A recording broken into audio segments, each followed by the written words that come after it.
দেশের উত্তরাঞ্চলের নদ-নদীতে পানি বেড়েই চলছে।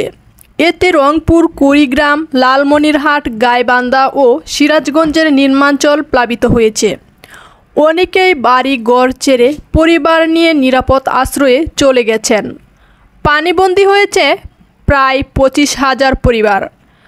উত্তরাঞ্চলের বন্যা দুর্গতদের পাশে দাঁড়ানোর আহ্বান জানিয়েছেন ডালিউড কুইন অপু বিশ্বাস। অপু বিশ্বাস তার ফেসবুকে ভয়াবহ বন্যা পরিস্থিতির 4টি ছবি শেয়ার করেছেন।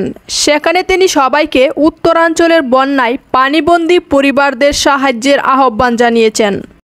ছবি পোস্ট করে ক্যাপশনে অপু বিশ্বাস লিখেছেন, উত্তরাঞ্চলের 4 জেলা লালমনিরহাট, নীলফামারী, কুড়িগ্রাম ও রংপুরের 25,000 পরিবার পানিবন্দী।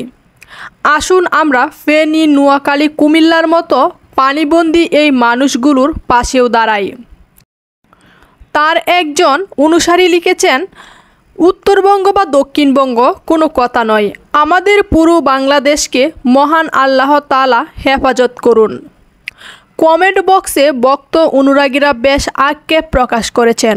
জুয়েল সর্দার নামে একজন ভক্ত লিখেছেন, আপু, আমার মনে হয় আমাদের রংপুর বাংলাদেশের বাহিরে নয়, আজ এই অবস্থায় আমাদের পাশে কেউ নেই। অন্য একজন লিখেছেন, উত্তরবঙ্গের বন্যা পরিস্থিতি খুব খারাপ, যার যার সামর্থ্য অনুযায়ী ওনাদের পাশে দাঁড়াতে হবে। কয়েকদিনের টানা বৃষ্টি থেকে ভারত থেকে আসা পাহাড়ি ঢলে কুড়িগ্রামে আবারও দরলা, দুধকুমার, তিস্তা ও ব্রহ্মপুত্র নদের পানি বৃদ্ধি পেয়েছে। ফলে এ নিয়ে জেলার 4র্থ দফায় বন্যার পরিস্থিতি দেখা দিয়েছে। গাইবান্ধার সুন্দরগঞ্জের তিস্তা নদীতে ব্যাপক ভাঙন শুরু হয়েছে।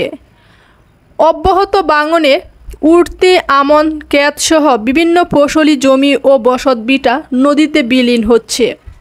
গত 2 মাস আগে উপজেলার কাপাসিয়া, হরিপুর, শ্রীপুর ও চন্দ্রীপুর ইউনিয়নের 5 শতাধিক বিঘা ফসলি জমি এবং শতাধিক বসতঘর তিস্তায় বিলীন হয়েছে।